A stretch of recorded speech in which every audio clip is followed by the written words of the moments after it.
Ready? Start. Mr. Chairman, Sir, a discussion has been held today on a very important subject. All the honorable members who have taken part in this discussion have given some very good suggestions. I am grateful and thank them for it. You know how much awakened the people have become today. No one had made any efforts in this direction 4 or 5 years ago. First of all, it was our late Prime Minister of India who drew the attention of the people towards it. This problem is not confined to India alone, but is a matter of concern for the entire world. Today, the foreign countries also feel that a heavy price will have to be paid for the development that has been made. To fight against nature is suicidal, and you all know, and the foreign countries are also saying that if there had been laser development and the environment had remained unaffected, that might have been better. The health standard of the people is declining these days. This would not have happened otherwise.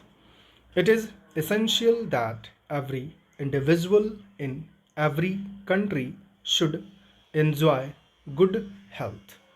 However, the level of environmental pollution is somewhat lesser here than in other countries. There are three major problems facing our country today. The first is that of floods, the second is of drought, and the third is of pollution. You may be aware that deforestation is the main reason underlying the problems of floods and drought.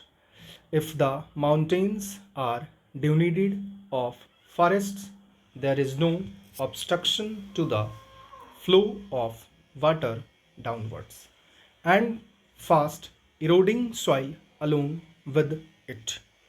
In this manner, the rivers get flooded in our country. About 4 crore hectares of land is flooded.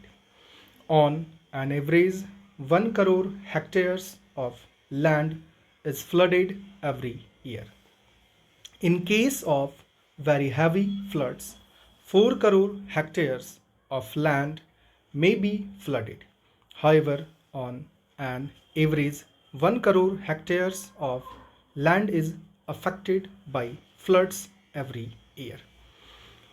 The main reason underlying drought is the lack of greenery. You will notice that Gujarat, Rajasthan, and several other states are often hit by drought. The main reason is that these areas are denuded of forests. Trees are felled.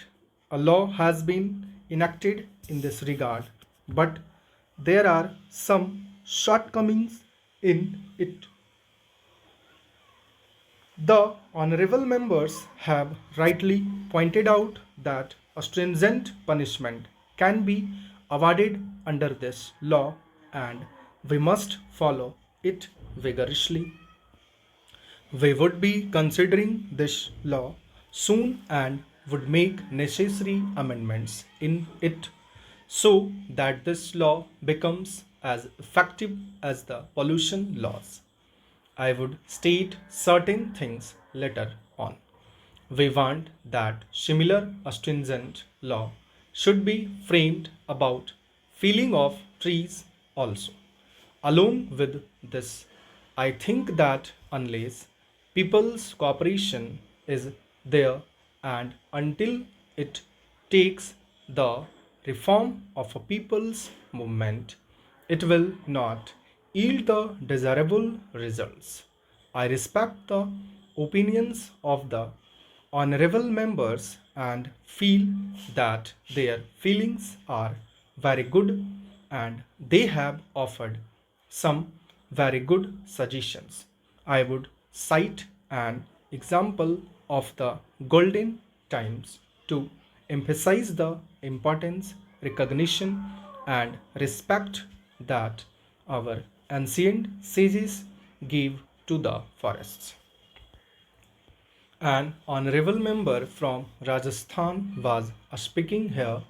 I will tell you a story from Rajasthan, which is 250 years old. According to this old story, the Maharaja of Jodhpur had once ordered the felling of trees for constructing a palace. In those days, lime was used for the construction of buildings, but it was to be seasoned before it could be used, and wood was required for that purpose. When the king ordered the felling of trees, the servant replied that it would be difficult to find trees because there had been continuous famine for the past 4 or 5 years.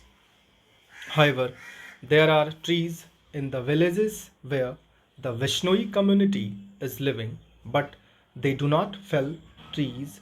It is against their religion because trees, as well as human beings, both have life in them, and as such, there is no difference between the two. As soon as you cut a tree and squeeze it a little, a fluid comes out. The fluid is similar to human blood. Therefore, it is a religious belief that felling a green tree is as shameful as killing any other form of life. But the king ordered the trees to be cut and said that it hardly mattered that they were Vishnois. The servants reached there. As soon as they started cutting a tree, a woman came out and asked as to why they were felling the trees. The servants pleading that they were only obeying the orders of the king. The women made great efforts to stop that and said that cutting of trees was against her religion. Finally, to cut the long story short, the woman was put to death.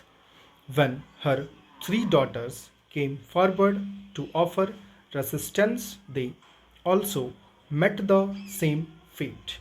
Later, thousands of people assembled there. This happened in a village which is at a distance of 20 miles from Jodhpur. Stop.